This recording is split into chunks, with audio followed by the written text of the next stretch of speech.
Assalamualaikum. This is Fras Kearney from Pegham-e-Haqq. Today we are joined by Dr. Omar Ramahi from Canada. Assalamualaikum, brother. How are you? Assalamu alaikum, Brother Safraz. Pleasure to be back. Thank you. Welcome back to our show. Today we are discussing about a very important topic, the punishment of theft in Islam. I think you have done a lot of research on this topic. I want you to share your research with our audience. Please go ahead. Yes. Bismillah ar-Rahman ar-Rahim.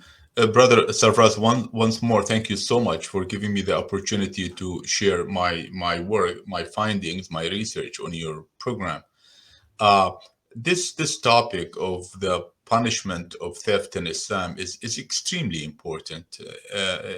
Extremely important because of the gravity of what is claimed to be uh, the Islamic punishment, okay, or the Islamic qasas, or the Islamic penal code. Uh, we cannot. I don't think that we can be silent about this matter because number one, it's the gravity of the claimed punishment, i.e., chopping, Right. cutting off the hand. In fact, if you go to Wikipedia, just put punishment of theft in Islam, Wikipedia has a page, uncontested, Right. unchallenged page that gives the impression that it's a foregone conclusion that chopping the hand, cutting off the hand from the rest is the punishment in Islam for stealing anything from let's be conservative and say from $100 all the way to infinity, from $100 Right. all the way to infinity. Now, we're just from a logical point of view, from a justice point of view, it does not make any sense, okay, any sense that if someone steals $100, his hand or her hand will be chopped. And if someone steals $1 billion, his hand will be chopped.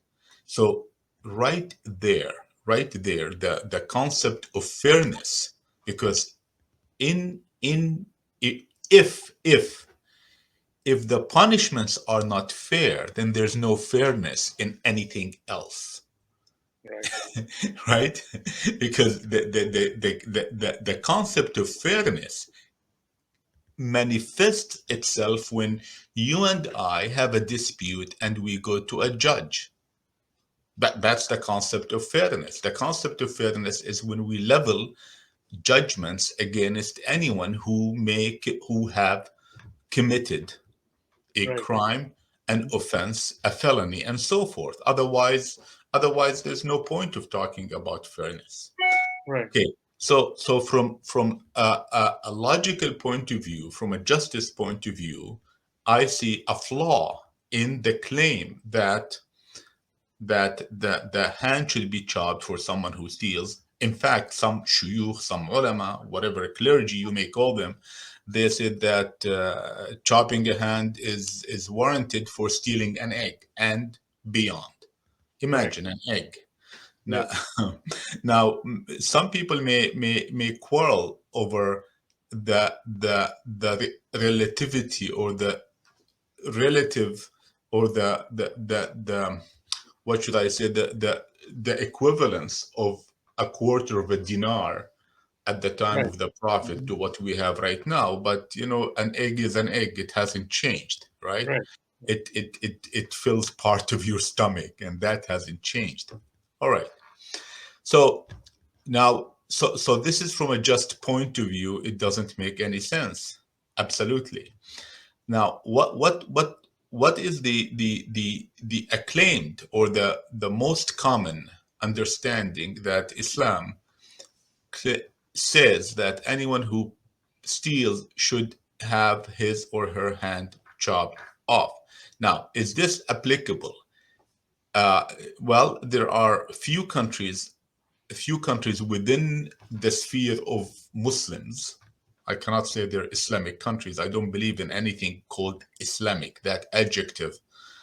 hasn't ever been used in the Mus'haf, and I don't think we can use it at all. I don't think there's any government that we can label as Islamic.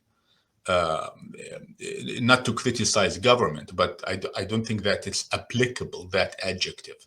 But let's say of the countries that are predominantly Muslim in population, there are few that administer this severe punishment under the guise that it is a Sharia punishment. And these are Saudi Arabia, Iran, Somalia, Afghanistan, I believe Pakistan, but I'm not 100% sure. I'm not 100% sure. And it was practiced in some parts of Syria during ISIS is ISIS's presence in Syria. Okay, they're actually gruesome stories. You can Google it and you find people, their hands, whose hands were chopped on display, even Right. on YouTube. Okay, so ISIS did that. Other countries that are predominantly Muslim do not practice this. Now, before we go into the verses, and that's what matters to us, I want to Right. emphasize that what Mhm. matters to us is not history. Right. This history is suspect. Okay, what matters to us is not what Umar ibn al-Khattab did or did not do. We cannot claim that what Umar ibn al-Khattab did is the law of Islam. Right. That's preposterous. I mean, that's not an argument. We cannot say that what Ali did or did not do is Islamic. We Right. cannot. Not it's a criticism of Umar ibn Khattab, one of the caliphs, Sahaba, or Ali. No, it's not. We're not here to criticize anyone. We're saying that the stories that have reached us, even if they're true, do not justify or do not constitute what Islam says. That's my point. Right. I think I'm very clear about this. Okay, so this is not a critique or a criticism because we have no idea what they've done. Okay, Right. if we have no idea what our prophet has done, I mean, our prophet is the most important Right. man to live as far as the believers, meaning us, are concerned. He's the most to be believed and the most to be trusted. If what has been said about him is doubtful, so Right. imagine what had been said about other people. Okay, having said that, now the barbarity, no one denies that this punishment, this acclaimed or this alleged Islamic punishment is barbaric. Many Muslim clergy, scientists, scholars, they try to find excuses to get out of it. They don't deny that it is the right thing to do, Mhm. but they come up with ways to go around it, saying that, wait a minute, it's not applicable. The punishment of chopping hands is not applicable unless you have a perfect Islamic state. You know, Right. that's the theoretical fascination. That's the theoretical, sorry, that's theoretical nonsense. You know, what is the definition of a perfect Islamic state? What's the definition of that? You know, if the definition of a perfect Islamic state is a state or a country or a government where no one is motivated, should I say, to steal. Well, this has happened according to their historians, the historians of those who believe in this punishment, is that it was practiced at the time of the Prophet and the time of the righteous Caliph. So if it was practiced then, it means that those were not perfect Islamic states, which means that if the Prophet and his close associates could not establish an Islamic state, according to them, then there's no possibility for it to ever exist, right? Right. So that construct is hypothetical. It doesn't lead us anywhere at all right. So which means that this argument that, oh no, you cannot enforce the punishments of Islam even though they're severe, even though Islam says, you have to chop the hand, you cannot, because the situation is not available, does not allow us to practice this punishment. So this Right. is one way of going around to justify stopping this alleged punishment, or to hold on to it, not to practice it, okay, or to freeze it, so to speak, okay. Right. Sorry, you have a question, No, brother? this is not about the punishment of theft. Just something came on my, mind. People always ask, we talk to the people, and we ask them about, they read and then try to understand Quran, and then they always say that, they always argue about that. Well, we cannot do this because there is no Islamic State yet. So once it's established, then we're going to start doing it. So that's another thing I was going to ask you. What is the, I mean, I know it's nothing to do with what we're talking about today, but in general terms, why people have to wait something to be established before they follow the rules and the laws, which is obviously, It's an Allah. Brother, it's an excellent point. I don't see any justification for what they're doing. I really don't. The only way I see is that they find that this is so severe and they want to find a way out of it. Right, That's all. I mean, people steal left and right, whether it's my point, I stand by my point, is that what is the meaning of an Islamic state? right, What is the meaning? Is it when everybody is wealthy and well yeah, fed? I don't know. Well, we can argue that most of the people, I argued this before, most of the people, or most of the thefts in quantity and quality Right, happens by people who are well fed and well covered and well everything. that is correct. Yeah, mhm, Right. It's not that, this reading too much into human nature is or this kind of reading into human nature is, that in my opinion, is flawed. I right. mean, you have very wealthy people who steal. Yeah, I mean, when you look at theft is very broad. I mean, when you look at, for example, the corruption, so it can come under that, uh, under that guideline, the theft. When you doing a corruption, like you're saying that a lot of people who are well off, You they see, have done something, yes, you know, so they're brother, doing it every single day. the other flaw in this argument is that, oh, when things are perfect, then we start Right, enforcing the other thing is that it implies that people who are in need will steal. Look, it implies exactly. that people who are really hungry, cannot, they're so hungry, then they will steal. Yet, notice, brother, yet, if you look, I challenge anyone who is listening to this program, not challenge, request politely, to go to the web and search for the punishment of theft in Islam. And you'll find many, numerous, I did it myself, clergy who say that if a person is in need and steals, you don't chop the hand. Mm, mm, You see, they say, oh, right, you do call him a thief, but you don't chop his hand. right, right, Where did they how did they come up with that? Where did they, they, the way they justify that, I'm sorry we had to go through this introduction, but I think it's useful. The way they justify that by saying, oh, wait a minute, that the Caliph Omar did not punish thieves when they stole out of need. right, Okay, wait a minute. Where does Islam, where does the Quran say that if you are in need, it's okay to steal? right. Doesn't Or if you are in need, it's okay to commit zina.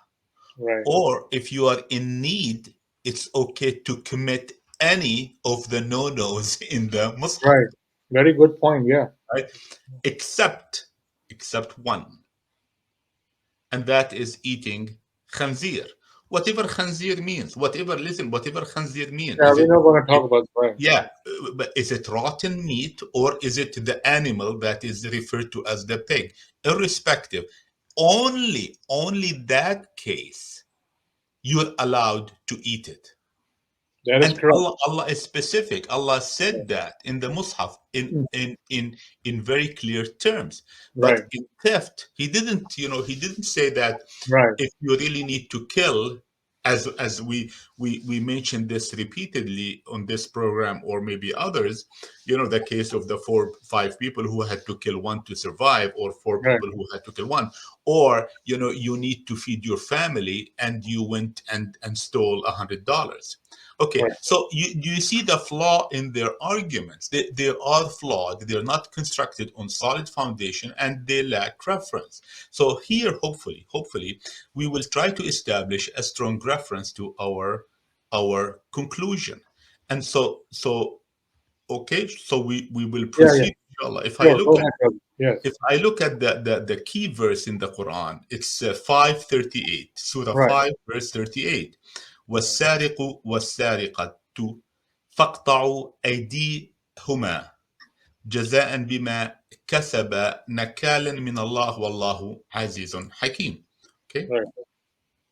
So if we were to look at, to parse the words, the meaning of the words, والسارق والسارقة, based on other occurrences of these words in the Quran, and there's no dispute that it's referring to the female male thief and the female thief, السارق والسارقة. Okay, those two, Allah is saying فاقطعوا أيديهما أيديهما أيديهما. فاقطعوا أيديهما. فاقطعوا is translated as to cut off. In practically all all English translations that I could see.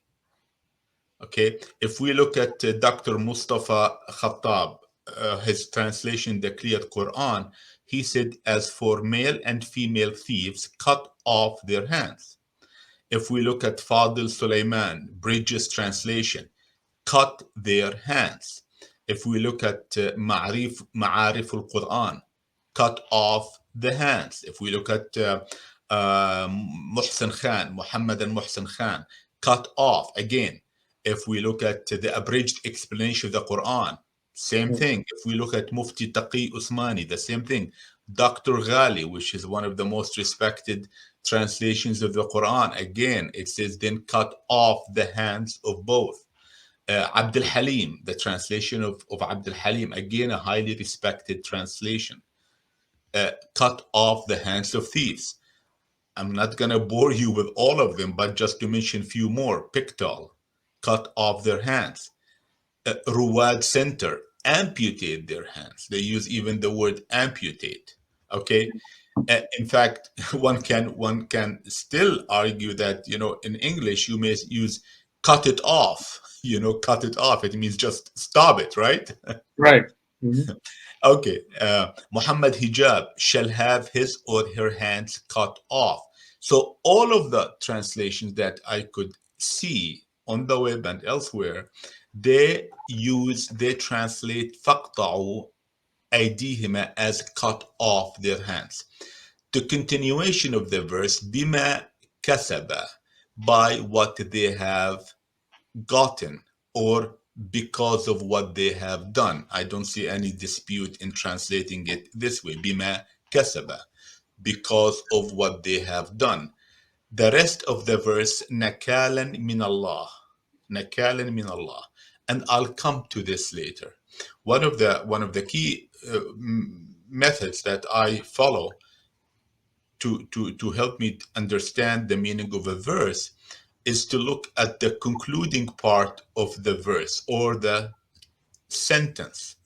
The Right. concluding part of the sentence, Allah doesn't use words lightly and randomly and poetically. Allah doesn't use his style. The creator of the universe Hmm. is based on precision and need for those words, not haphazardly, poetically, or just to make things sound nice. Right. Okay. So now, so that if we look at فَقْطَعُوا أَيْدِيهِمَا, we want to find out, does it really mean to chop off? I was listening to a very popular clergy, okay, recently, and he says, I heard people saying فَقْطَعُوا does not imply to chop off, okay? That's Right. what he was saying. He's very, very popular. I don't want to mention names here. There's no point.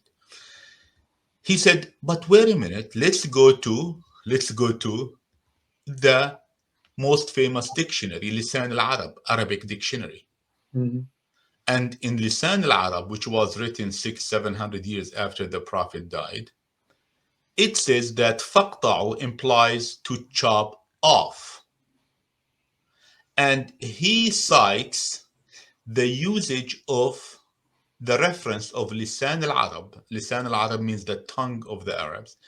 He cited the reference of Lisan al-Arab to this verse. Okay. So it's a kind of a circular logic. Do you see my point? My point is that he says فَقْطَعُوا, it is to cut off. And the way he says why it means cut off, because this dictionary refers to this verse, which implies, according to the dictionary, to chop off the hand. So this is circular logic. Right. This is a dictionary that was established 600 to 700 years after the Prophet died, after the Quran was revealed. And it is using the common understanding that the Muslims developed, or most of their clergy developed, to justify his interpretation of what qata'a means. Mm. Okay, what's the problem with that? The question to ask is, what's the problem with that? Right. The problem with that is that the reference for the Arabic language should start with the Mus'haf, Right. not with something that was written 600 to 700 years after the Mus'haf was revealed. That is correct. Right. You see? So I was really, really surprised when I heard that by this well-known clergy. This well-known clergy, he could have just referred to the verses in the Mus'haf and see what they say, right? Isn't it, the brother? Isn't this? Doesn't it make sense to see what the Mus'haf says about the word "faqta"? Right. And Okay, before that word, I'm going to ask you: is it really talking about the male and female? I mean, when you look at the absolutely. I don't see any problem with that. السارق والسارقة, female thief and the male thief. okay, I, I, I, I stand to be corrected if there's something else to look at. okay, Okay, but I don't see any other. Okay, so we're going to look at the meaning of faqta'u, and then the other thing, aydihuma. right, Look, aydihuma. Now, if the first thing that comes to my mind, if Allah is talking about the male thief and the female thief, if we were to chop their hands, should we chop their forehands or their two hands? right, According to the theory that we need to chop the hands, right, right? So Allah said aydihuma. Aidi means hands, not right, two hands. right, So aydihuma, it means their all hands, their hands. If Allah wanted to say their two hands, he would have said yaday huma, not aydihuma. So according to the chopping of hands theorists, it should be chopping the forehands, right, right? Aidi huma as opposed to yaday huma. right, Yaday two, huma referring to the sariq was sariqa, to the two people. right, But aidi huma, aidi, you know, if you and I get together and someone says, I want to wash your hands, you and I, let's say we ate, with our Right. hands. Okay, he said, let me, I want to wash aydihuma. He's referring to you and me. He doesn't say, I want to wash yadayhuma. If he says, I want to wash yadayhuma, it means he want to wash one hand from you and one hand from me. Mm. That's Okay. interesting. Okay. So this is beginning to shed light on something fishy in this classical conventional interpretation. So now I'm going to take you through a very important journey. You have to be patient, brother, please. A very important journey, and that is to put all the verses that appear in the Mus'haf that have the word qata'a and its derivatives. Mm. Why do you want to do that? So that we understand what Allah means when Right. He uses the word qata. Right. Very simple exercise. There are many databases. You just put qata and put all roots. Boom! It shows you all the roots. When I did this, I can tell you how many showed up. I don't have it in front of me, but quite few, maybe 40, 30 something. Okay. So if we look at, for instance, and I hope you can flash it to your viewers, Sure, we will do that. is that if we look at Surah 59, Al Hashr, I'm just going to mention the numbers of the Surah for brevity so that we don't Sure. spend too much time. 59:5, Allah says, ما قطعتم من لينة ما قطعتم من لينة. Okay, أو تركتموها قائمة. لينة is either a tender fruit, or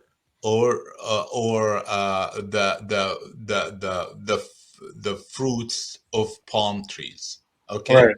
Hmm. either, but it refers to something you pluck from a tree.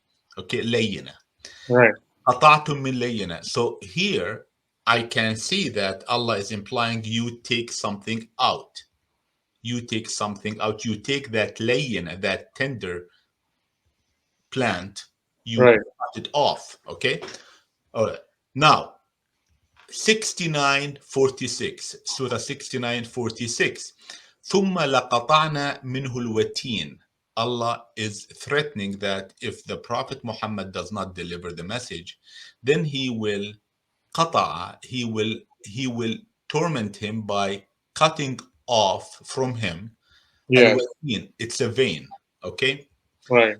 الأعراف 772. فأنجيناه والذين معه برحمة منا وقطعنا دابر الذين كذبوا بآياتنا. قطعنا دابر. Okay. The قطعنا دابر الذين كذبوا بآياتنا. دابر, it implies what they left behind. Right. Okay. So clearly here, you don't chop it off. Right. This is, I don't want to say that this is a metaphorical usage of the word qata'a. Right. No, it's another usage of the word qata'a where the object is not a material thing. Right. Very good point. Yes. Mhm. All right. Now, 29:29, the Ankabut, 29:29. Mhm. When Allah is talking about the people of Lut, إنكم لتأتون الرجال وتقطعون السبيل. And you تقطعون السبيل, sabil, the pathway. So Right. clearly you don't chop with a scissor or with an Right. axe the pathway. It's in Arabic قطاع الطرق, those who are who wait for people and steal them on the highway robbers. That's Right. what قطاع Yes. الطرق is. Okay, they don't chop the road. Yes. Okay. عمران 3:127 ليقطع طرفا من الذين كفروا. Okay, this does not imply you chop a part from those who made kufr. Okay, so here the object is not a material thing. And the act, so notice, the object is not a material thing, but also the act does not imply a material cutting. Right. I'm not going to say this is a metaphor. No. Okay. الحج 22:15 فليمدد بسبب إلى السماء ثم ليقطع. Okay, for me, it's the object is not clear in this, so I'm going to skip this verse, but it doesn't change any of what we're trying to understand. Al-Anfal 8:7, 8 Al-Anfal verse 7 ويريد الله أن يحق الحق بكلماته ويقطع دابر الكافرين. Again, we had something similar to this earlier. التوبة 9:121 verse 9 Surah 9 verse 121 ولا ينفقون نفقة صغيرة ولا كبيرة ولا يقطعون واديا إلا كتب لهم.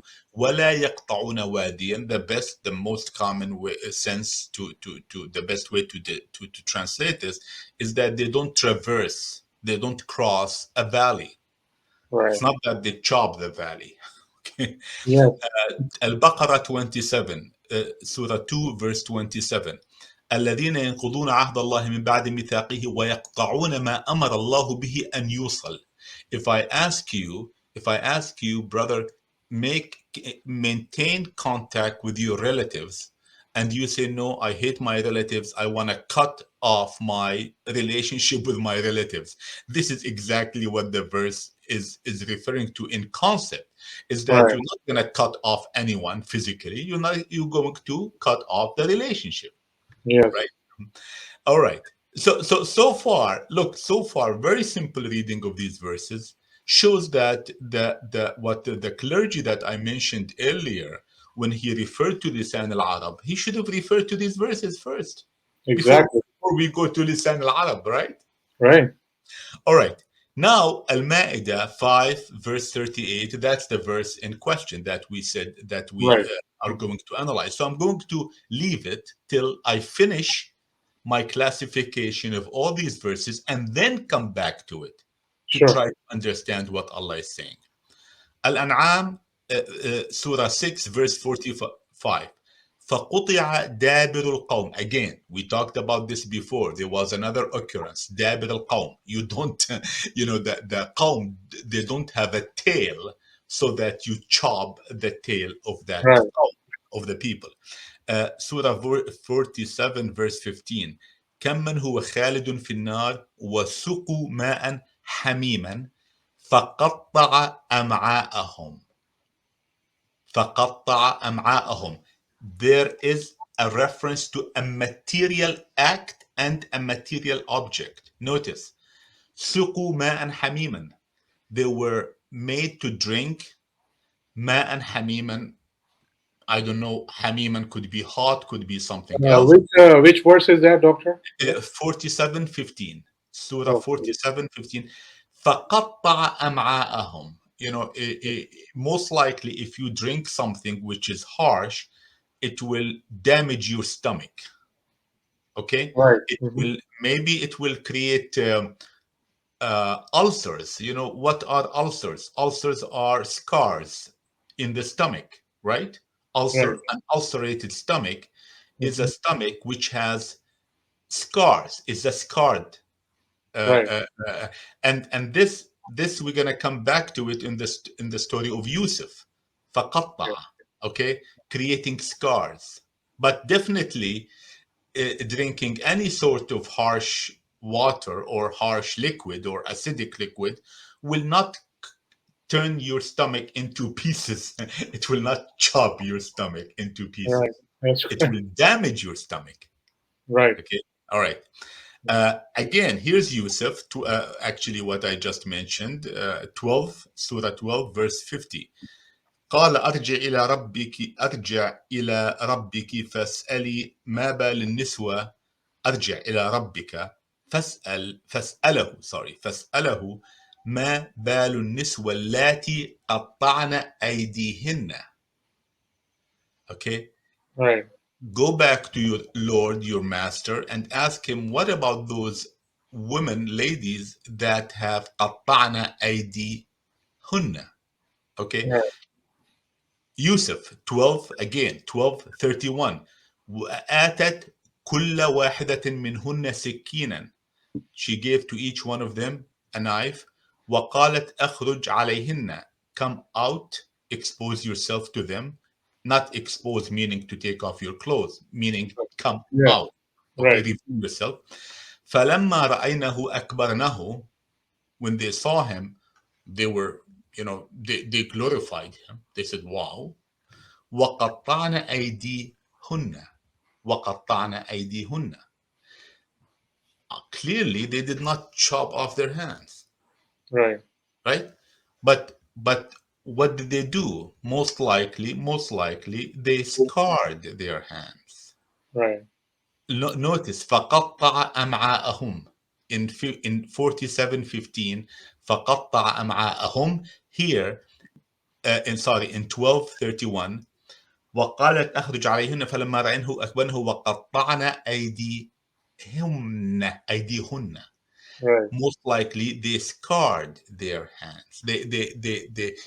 It's impossible that if a woman sees a very, very beautiful man, all of a sudden they cut off their hand. That doesn't make any sense. Yeah. All right, let's look at 7:160. Surah 7, verse 160. وَقَطَّعْنَاهُمْ إِثْنَتَا عَشَرَ أَسْبَاطًا.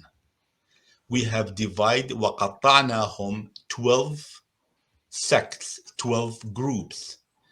Clearly, Allah did not chop anyone here. Allah Right. did not chop anyone. Okay, so this means dividing them into 12 أسباطا. Right. الأعراف 7:168. وقطعناهم في الأرض منهم الصالحون ومنهم دون ذلك وبلوناهم بالحسنات والسيئات. وقطعناهم في الأرض. وقطعناهم, Allah is referring to a group of people. وقطعناهم. Okay, look, منهم الصالحون, Allah is referring to He قطعناهم. He did not chop them into pieces. Right.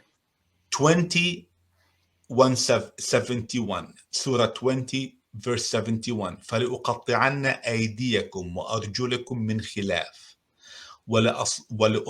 ولأصلبنكم في جذوع النخل. ولأصلبنكم في جذوع النخل.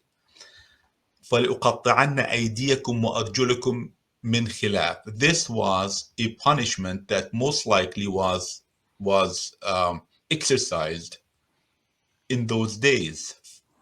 That is تقطيع اليد أيديكم وأرجلكم, the hands.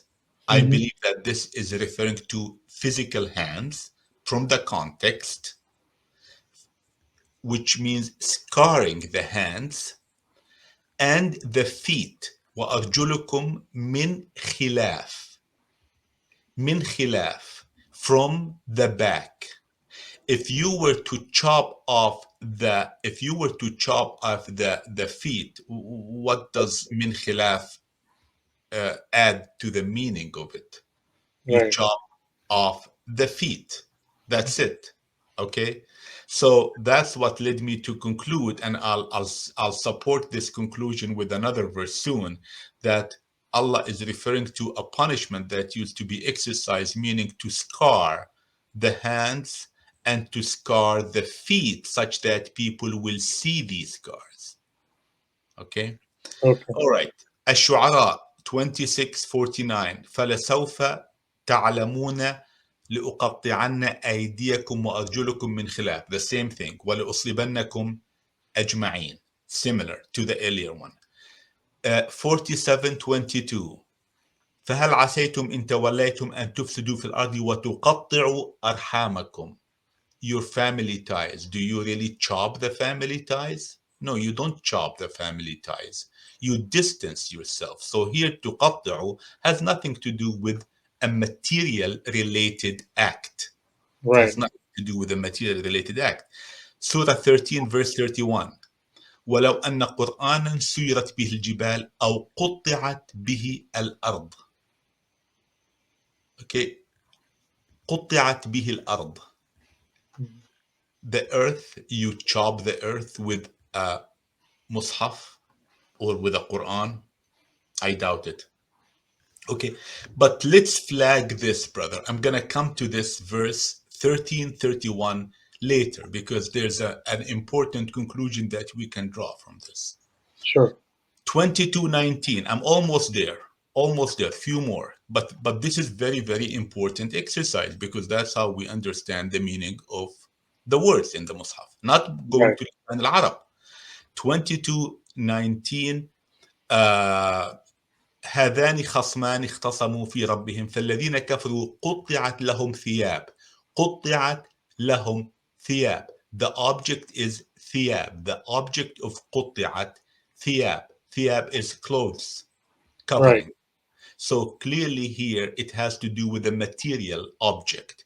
Yeah. Material act, acting on a material object. Okay, Al-Ma'idah 533. 533. This will help us explain an earlier verse. Allah says, أن يقتلوا أو يصلبوا أو تقطع أيديهم وأرجلهم من خلاف أو ينفوا من الأرض. Allah is talking about different punishment. The first punishment, يقتلوا. Right.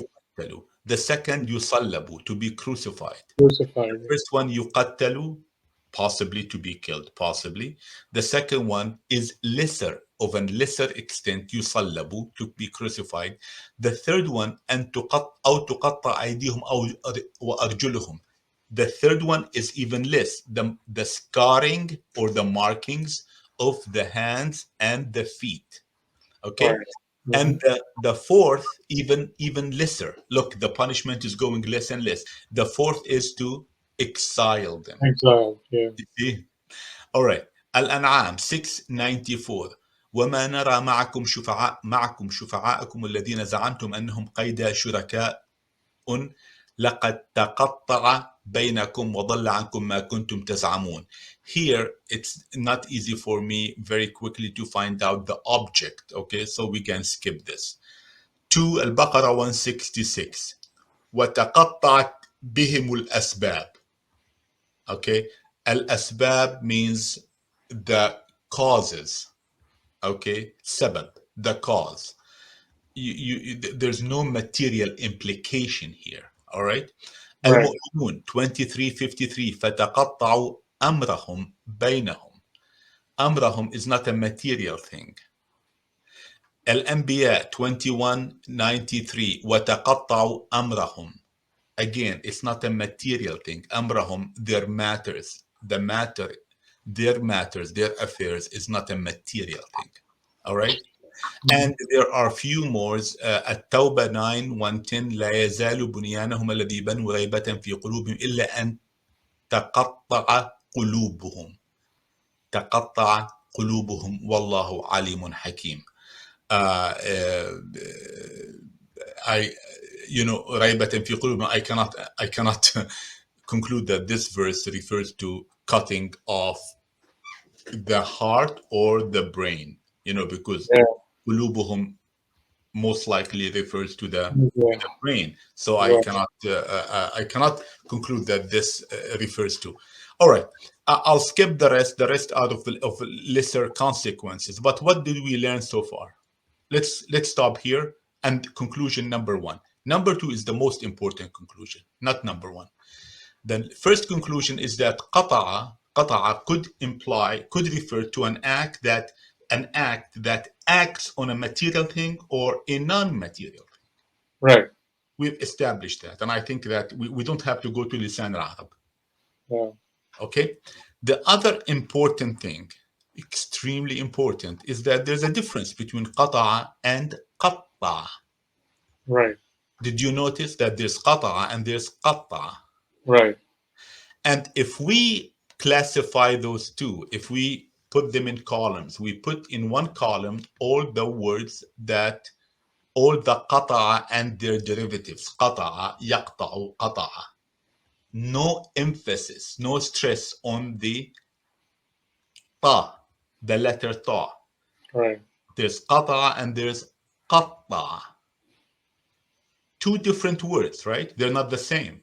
Right. Now, what did the many clergy say? They say that the difference between them is emphasis. Some say, most of the clergy said that قطع means to emphasize.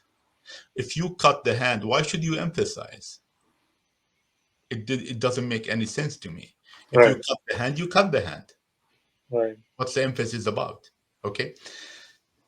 Some others, what others said, they said that qatta implies the action on a material thing, whereas qata'a implies the action on a non-material thing. And that is actually contradictory to what those clergy say as far as qata. Okay?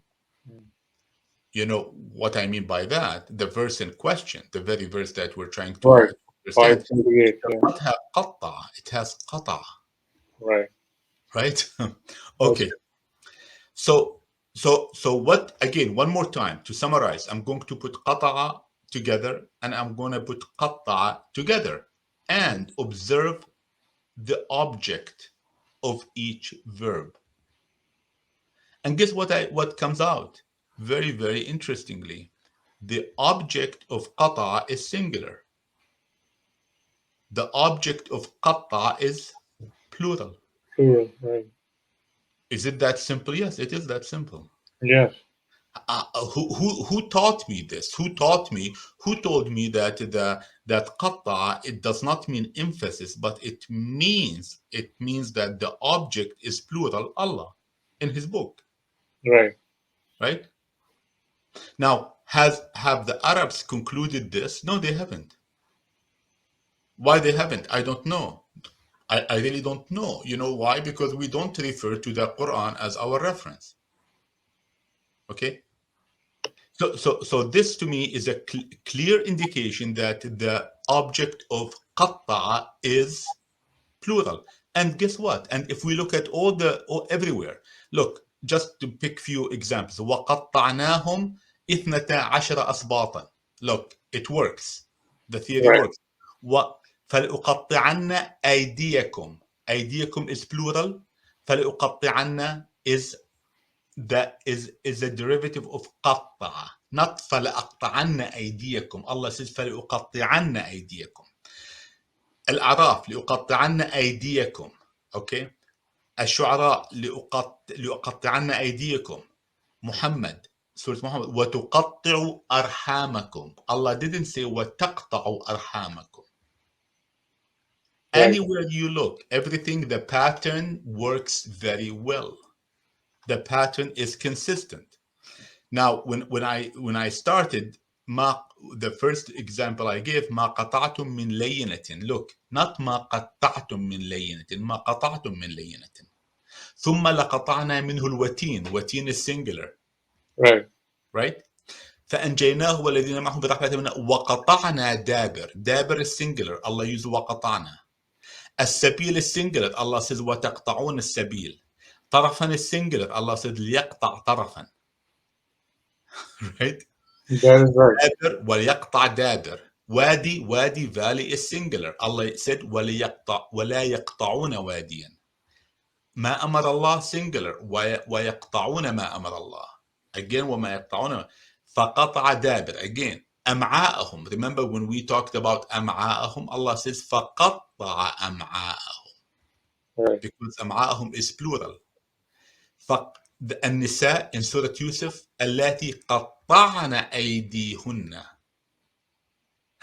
Right. Not emphasis. The object is plural. Okay? اثنا عشر. All right. Now, there's only one controversial, I shouldn't say controversial verse. There's no such thing as controversial verse, but one case that stands out, that breaks down this theory. It seems that it breaks down this theory. And what is that? And that is Surah Al-Ra'd, 13, verse 31. And if you recall, I said I'm going to come back to it. 13:31. Right. Allah says, وَلَوْ أَنَّ قُرْآنًا سُيِّرَتْ بِهِ الْجِبَالِ أَوْ قُطِّعَتْ بِهِ الْأَرْض. Uh-oh. If ard is singular, it's only singular, then this breaks, the theory breaks down. But what is the plural of ard? You know, this is a very interesting question, isn't it? Yeah, it is. It is. By the way, earth is derived from ard. earth comes from earth comes from ard. So the English earth comes from ard. Okay. Yeah. Uh, People have not come up with any satisfactory answer to the plural of ard. Just search on the web, search in the Arabic dictionaries.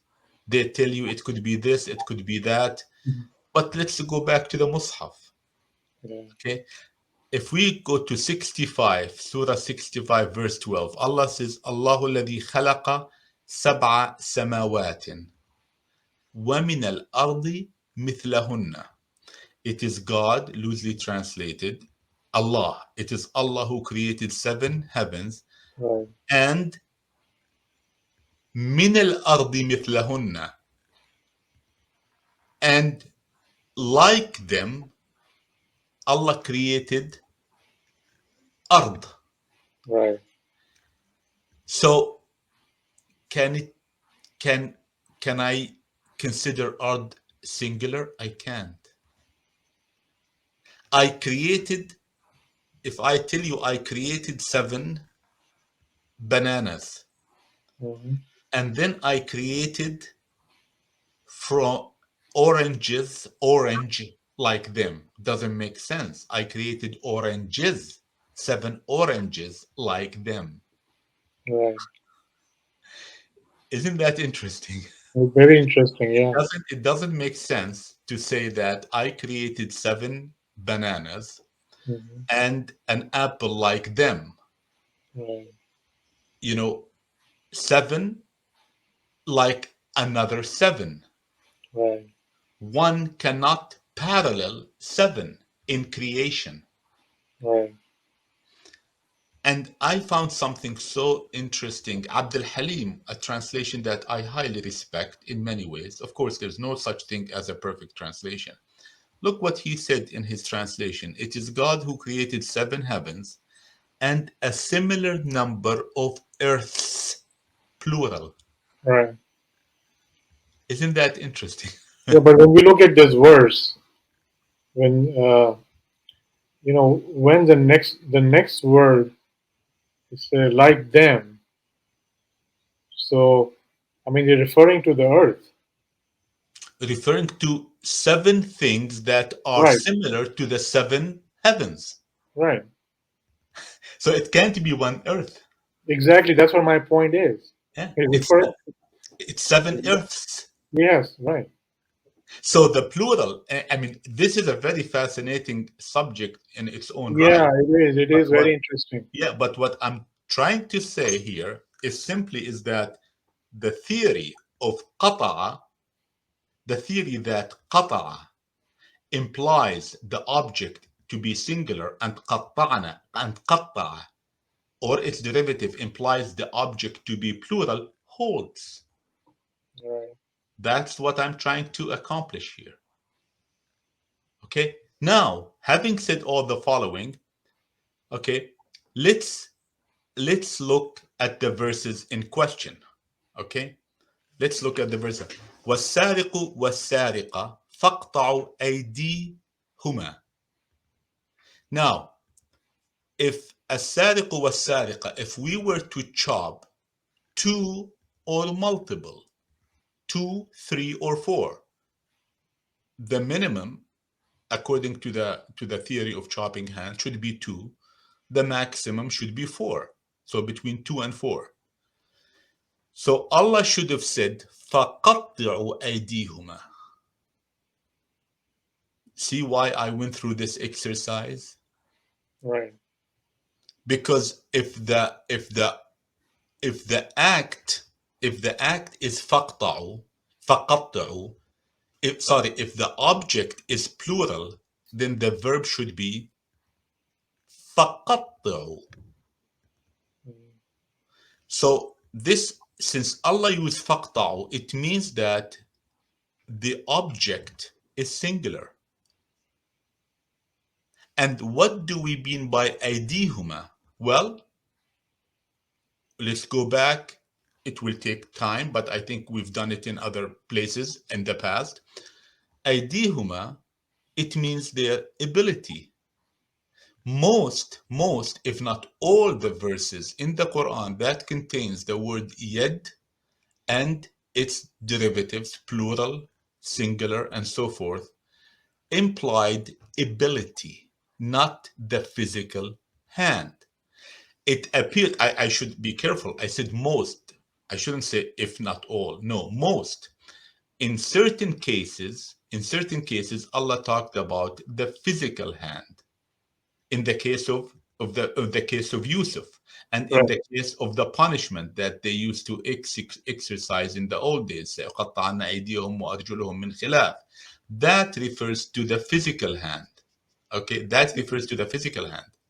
Okay, but in most cases, the yadullah fawqa aydihum. Allah doesn't have a hand. Allah, Allah, no matter how Allah is in control, and He is in control, He doesn't put His hand above my hand. That's Right. nonsense. We know that, right? Bayna aydihum. Bayna aydihim, it means what you see and what you deal with right now, and so forth and so on. There's many occurrences. So aydihum here, aydihuma, it's singular.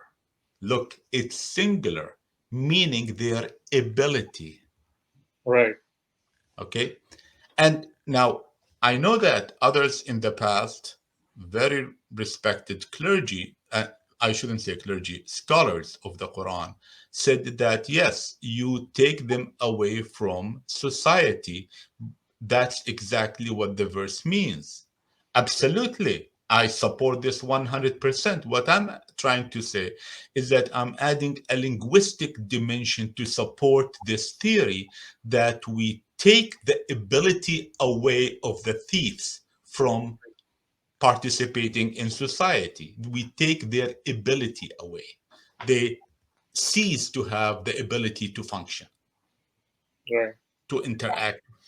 I have another observation. When you look at the verse after that, the 539 Surah Maida, I mean, he's talking about, you know, that let's say, for example, I mean, the verse is talking about if he repent, so God will probably forgive him and all that.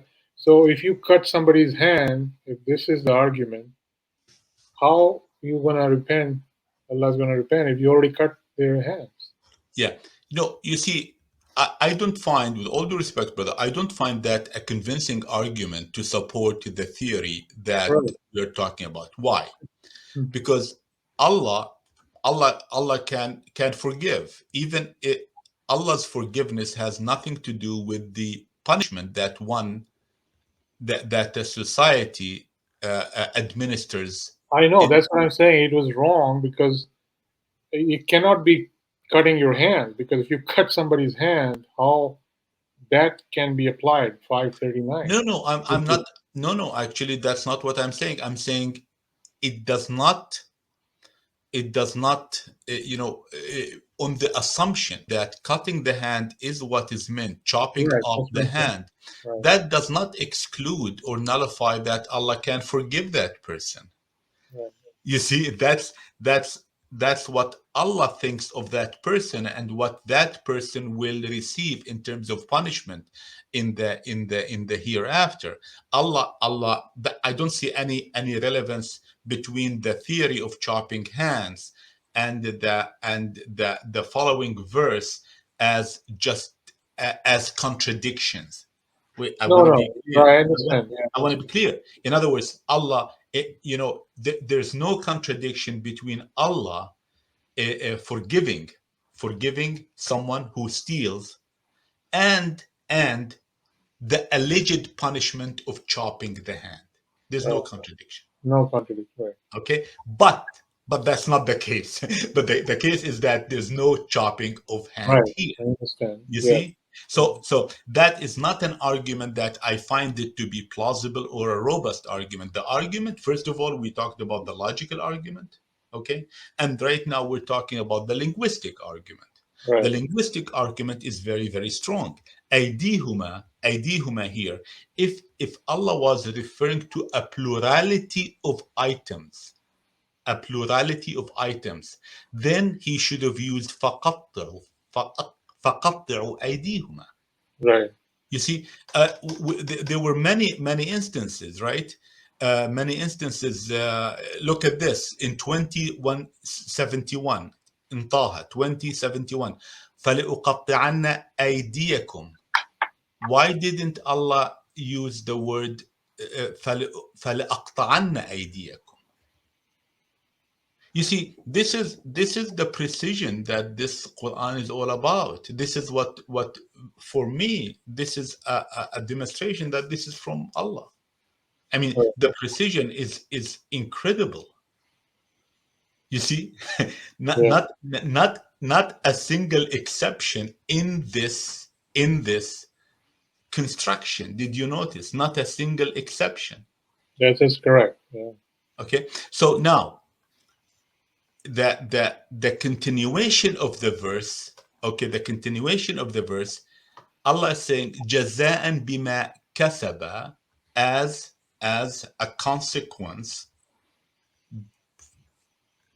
as a consequence, due or because of what they have done. Jazaan bima kasaba. Right. Okay? Nakalan min Allah.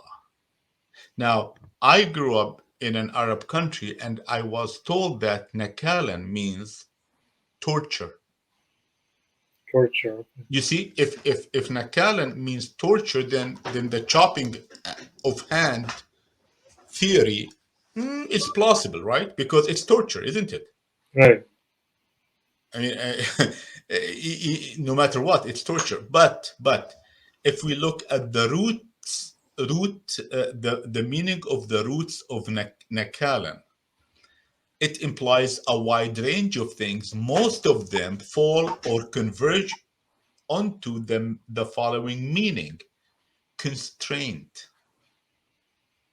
You see, Mm. it means, and that makes a lot of sense. Allah is continuing with this verse by saying that nakalan min Allah, meaning a constraint that is ordained by Allah. When you take their ability, basically you're constraining them. Right. And you take their ability and you constrain them by administering a jail term. And that jail term, and then Allah, of course, continues with the verse, Wallahu Azizun Hakim. The administration of the jail term is something that Allah lifted for the brains of the humans, meaning that if someone steals $1,000, you may jail him for a week. If someone steals $1 million, there's a scale involved. You may jail him for 5 years. Right. And you know what? And that makes a lot of sense. Now, some clergy, they don't like this concept of us saying that makes a lot of sense. They say that Allah does things and we have to accept them whether they make sense or not. I don't subscribe to that. I don't subscribe to that. Why should we believe that this religion and the prophet was sent mercy for mankind? You know, if the punishment of stealing $20 is chopping the hand of the person, I'm sorry, but I don't think that this is a religion or a prophet that was sent as a mercy for mankind. It doesn't. It has to make sense to me for me to accept this religion. Okay, Allah could have pre-programmed me to not to have a choice, right? Allah keeps talking about the choices we have, correct? وَمَنْ شَاءَ فَلْيُؤْمِنْ وَمَنْ شَاءَ فَلْيَكْفُرْ لَا إِكْرَاهَ فِي الدِّينِ. So if Allah gave me these choices, what's implicit in this process of giving me choices?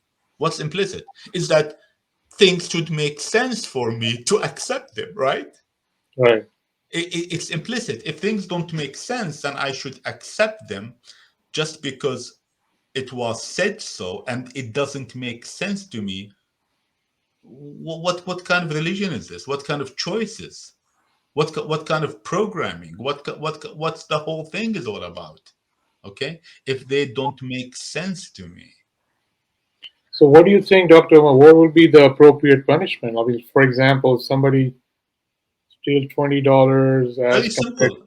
Very compared to simple. a million dollar. Yeah, Allah left it open for us, left it open, but gave us the indication that people who steal, Allah left it very, very broad, extremely broad, extremely elastic, extremely expansive.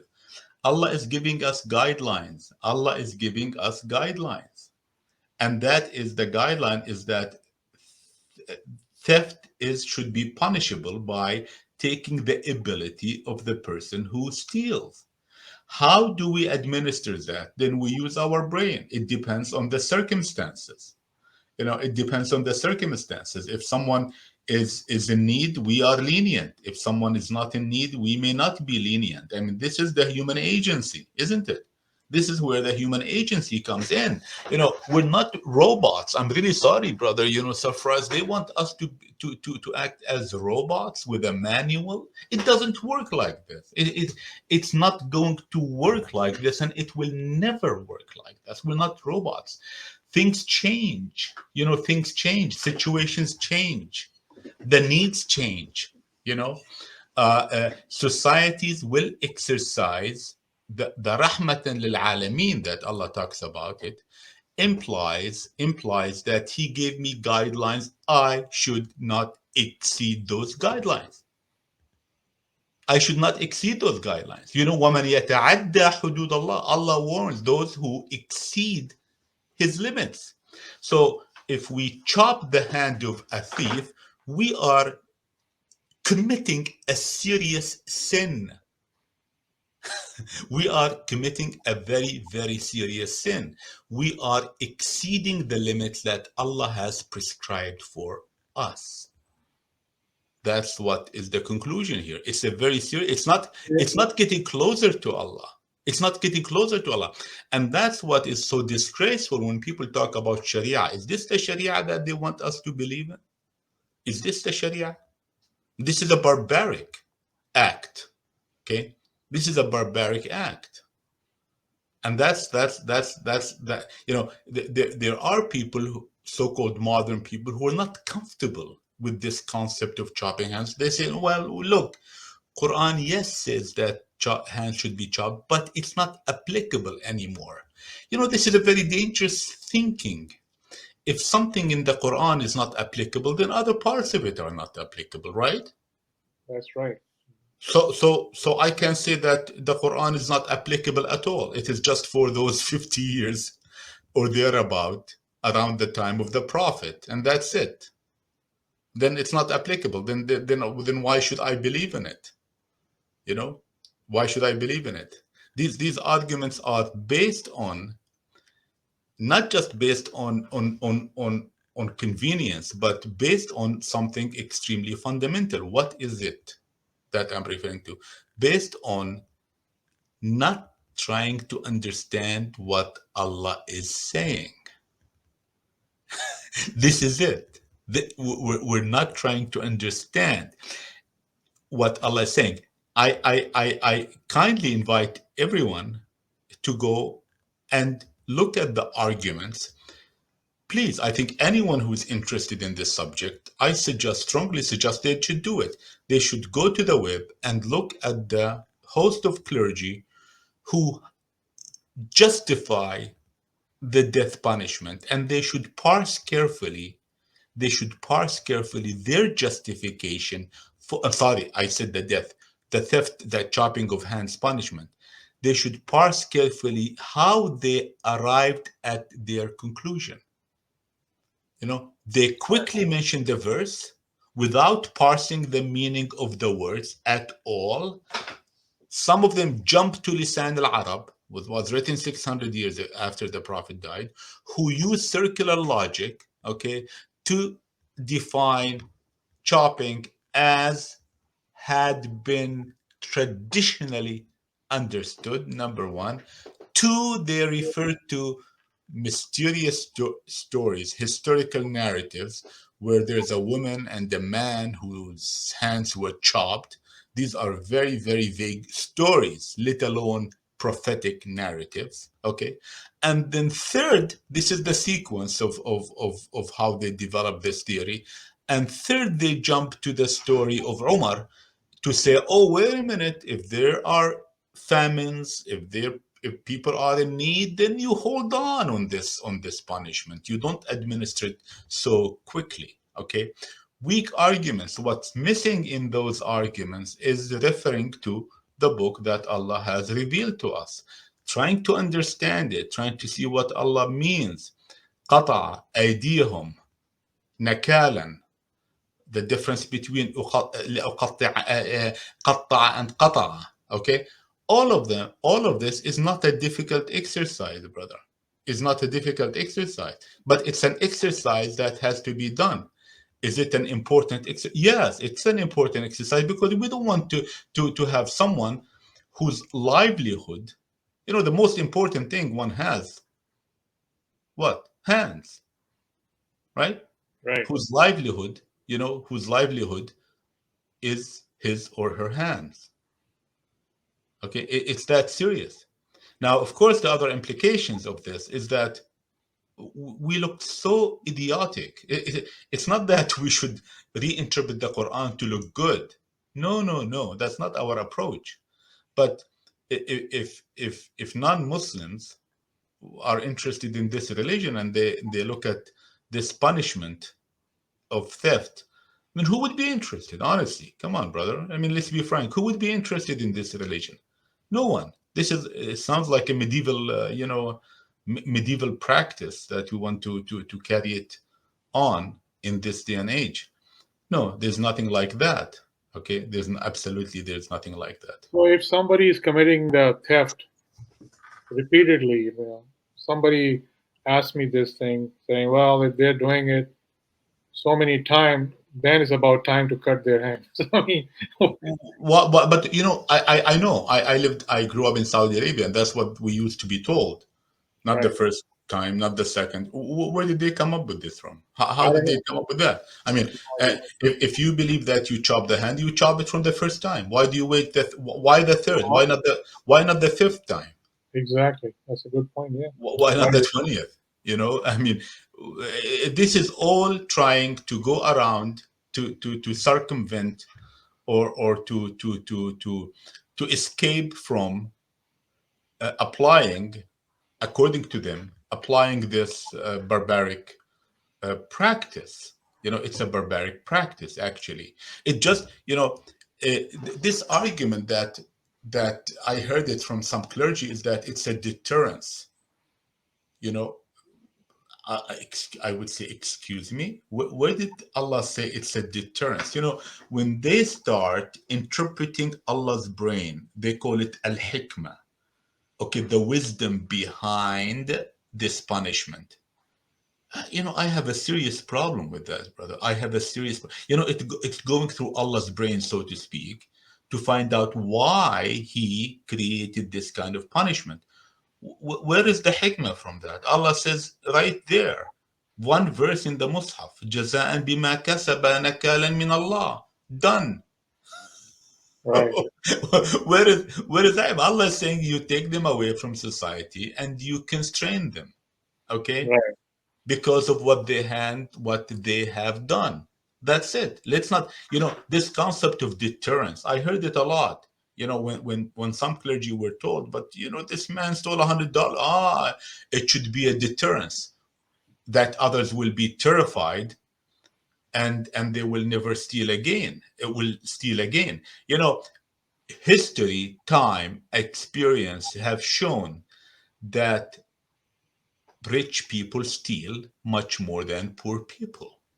Right. So That's this true. concept of deterrence, I don't see any justification for it. Okay, and rich people steal and they get away with it. Right. Let me ask you, Dr. Omar, nothing to do with the theft, but I have another question. I think I spoke to you about that. For example, there are options available. Allah has given options. For example, you kill someone, and then you have an option. If their family agreed, you can pay something, some money to them, and it's up to the family. They can forgive you. when you look at the ayats in the cutting, chopping the hands, I mean, this is a small thing as compared to killing someone. When you kill someone, Allah has an option there. So if you think, if really it means cutting hand literally, why Allah never give you any option there? Well, you have the option there too. You know what I'm saying? So it doesn't make any sense if you argue. If some people are arguing this is really literally mean cutting the hands. I mean, it's a small thing as compared to killing someone. When you kill someone, there's an option there. You can ask the family if they agree. You can pay them. So if this ayah really means cutting the hand, it should be an option there too. That That that that that's a good point. Absolutely, that's a good point. And and there's no option. You know, uh, I think that our fiasco, I shouldn't say dilemma, fiasco, is that we go through, not you and I, of course, God forbid, but the clergy go through anything but the Mus'haf to justify their claims. You right. see, they go through anything but That the is Mus'haf to justify their claims.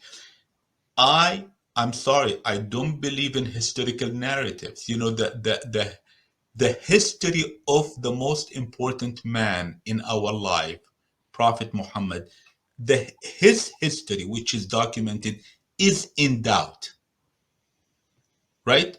Is right. in doubt. And the only history that we believe about him is what I believe about him is the one that is documented in the Mus'haf. That's right. Okay, so so other narratives, other stories have much less priority in terms of protection by many people, many historians, many scholars, many clergy, right? Right. Of course, because the most important is the history of the prophet, as that had been played with, that history had been violated, had been shredded to pieces, okay, had been politicized. Okay, so I don't buy that at all. Not, I'm not the only one, but so many people. You know, the Sirah of Ibn Hisham, the Sirah of Ibn Ishaq. I mean, throw it off out of the window completely, right? So if and it did not get the scrutiny, by the way, that even the weak ahadith got. Notice, Right. even the weak ahadith got more scrutiny than the history of or the seerah of the prophet. Mm. Having said that, are we going to trust stories about Umar, whether he administers the the theft punishment or not? And if he did, was Umar another prophet? Was Umar infallible? You know, see, so I think that is the fiasco. I wouldn't say again the dilemma. That is the fiasco. Is that people are not our Muslim. You know, we as Muslims should really focus on understanding what is Allah saying. Right. That and the reference should be the Mus'haf. That's it. And this with this exercise that we've done, I mean, it wasn't that complex. This exercise, Right. right? Is that we just put the words qata'a, and it's not that difficult. It takes, you know what, it takes less than 2 hours to do that exercise. Okay, Right. and it reveals the pattern. You know, life is about observing patterns. Isn't that how scientists work? You know, the so-called empirical findings. Right. That's correct. They observe patterns. They observe patterns. The patterns are the same. Then they make conclusions. The more you observe, the better conclusions you make. Okay. So Allah is asking us to think and look and ponder at this book. Okay. And how do we look and ponder? Just marvel at a verse? No. Put them. Tartil, the concept of tartil. We classify things in an orderly manner. Right. Okay. Another example is the word daraba. Does daraba means to strike? I'm Yeah. sorry. In modern Arabic, it means to strike. I'm going to strike you, I will use daraba, but the Quran doesn't use it that way. So should we use modern Arabic as the reference for understanding Quran? It doesn't make any sense, does it? To use modern Arabic for understanding the Quran. It doesn't. It doesn't at all. And finally, this concept of it has to make sense. Of course, it has to make sense. Right. Of course, it has to make sense. I mean, you know what? If you were to tell me, if someone kills, I'm gonna kill the entire family of the killer. I'll tell you, I'm sorry, brother. It doesn't make any sense to me, Right. right? So why are we two things that the clergy has traditionally, the majority have excluded from our consideration: common sense and what is logical. Okay, common Right. sense, which is what is logical, and the other one is to look around you, the material world, for validation. Right. You have to look around you for proper validation of what Allah has revealed. These two things are extremely important. We cannot say, oh, forget it. The hikmah from behind what Allah is saying, it transcends my comprehension. No, no, no, no, no. That doesn't make any sense. There is, this hikmah concept is a construction of the clergy, this hikmah concept. Right. Okay. There's Allah's calculations, there's Allah's justice. Yes, I agree. There's Allah's justice and there's a human justice. Okay. And sometimes it is not easy for us to decipher Allah's justice directly. That's a different story. That's a different story, Right. right? I mean, just a quick example is the laws of inheritance. Right. That's where Allah's justice, has relevance to what we're discussing. Okay. Right. No, Dr. Omar, this is very good point you made. I think in the beginning you talk about like cutting hands, about people get afraid and they don't want to come to a Quran. They don't want to become you know they don't want to be part of this religion. That's what you said in the beginning, and that is true because the way it's portrayed, our religion, that it's so bad. You have to cut the hands and things like that, and try. You're going to kill people. The punishment is to kill someone. Sort of thing. There's other things in the Quran which they have translated, interpreted very in a wrong way. That's why most of the majority, for example, in the West, they think your religion is like that. We don't want to hear about this. You're always fighting, and you promote that. This is already allowed in your religion. That's why we don't want to talk about your religion.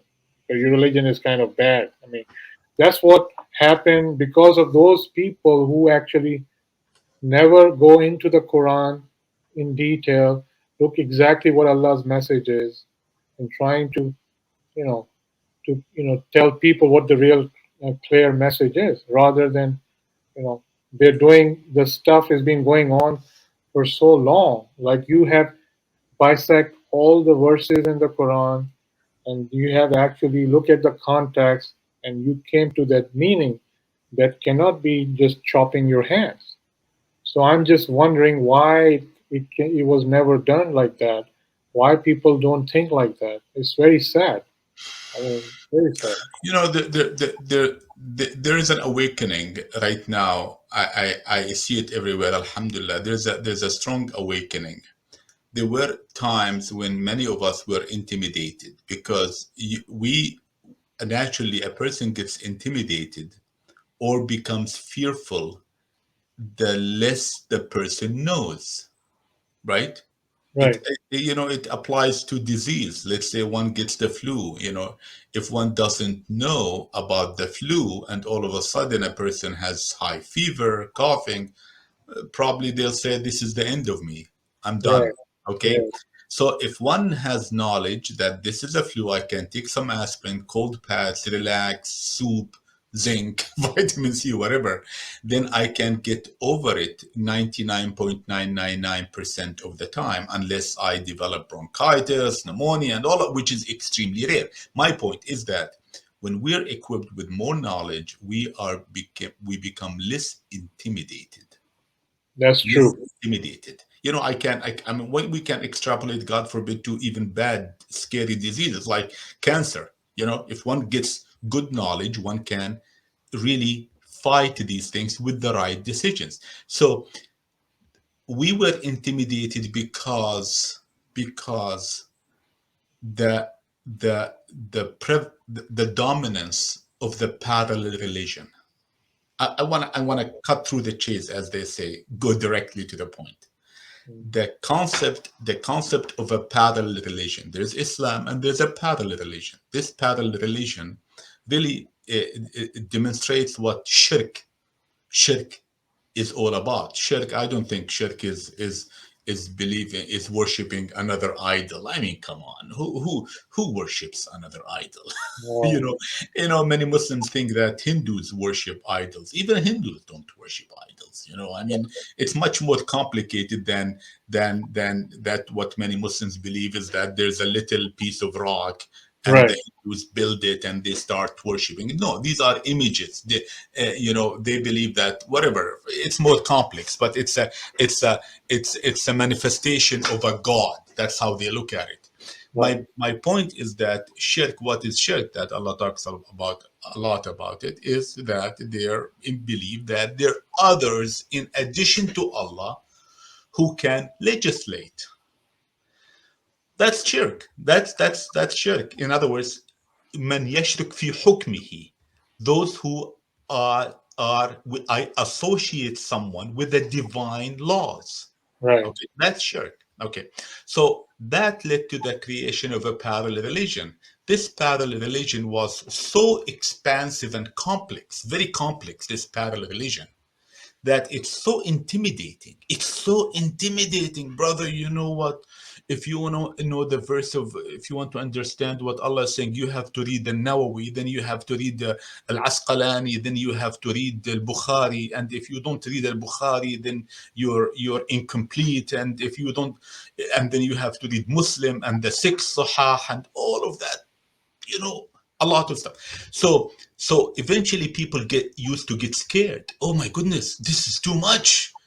People go to universities to study all of this. Okay.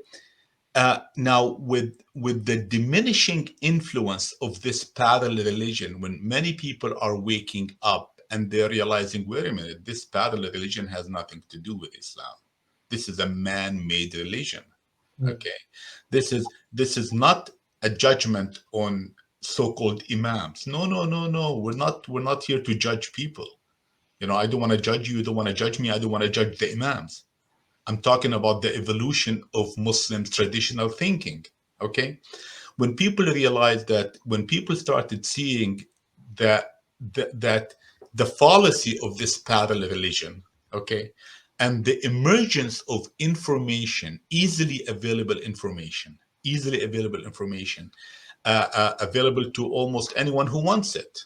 The Right. information about Islam is available to anyone. I think that created an awakening. That created a serious awakening, and more and more research into the Quran found out that the parallel religion contradicts what the Quran is saying. Right. So many are starting to say, wait a minute, I mean, I cannot live in contradictions. I, Right. I cannot I cannot on the one hand read in the Quran that Allah talks about wasiyah, and that the relatives can share part of the wasiyah, and the hadith says you cannot will anything to your relatives. So Right. this is just one example. One Yes. example, right? And when many people started seeing these contradictions, and equipped with knowledge, with a lot of knowledge about the fallacies in many narratives, i.e., hadith. Okay, I think people started delving more and more into the Quran, and the Quran is really not as the Mus'haf is not as difficult as they pretended it was. Right. It It is is. not. لَقَدْ يَسَّرْنَا الْقُرْآنَ لِلذِّكْرِ. Allah said, we made it easy, you know. But anything needs some effort. Right. Anything needs some effort. Of course, there are conspiracies at multiple levels. There are conspiracies at multiple levels, and they're convoluted, these conspiracies. For instance, Quran was turned into a book of worship. Who came up with that? How did this come about? Quran is not a book of worship. Why am I saying that? I'm telling you, prove it to me that Allah said it's a book of worship. Allah never said it's a book of worship. It's a book of hidayah. It's a Right. book of guidance. So, in other words, to keep this so-called balance, keep us associated, the creators, the framers of the parallel religion, they created this concept of ajr as far as the Quran is concerned. Notice. So you read Quran as much as you want. Don't worry, you're gaining because you're getting ajr. Right. But don't think about it much. Don't worry. If you don't understand, hey, don't worry. You're fine. You're getting ajr. So to get the religion, i.e., what they're saying, to get the religion and to understand it is not from the Quran. No, no. You have to go to their arbab, ruhban, their Right. shuyukh, their clergy. This is essentially what is shirk is all about.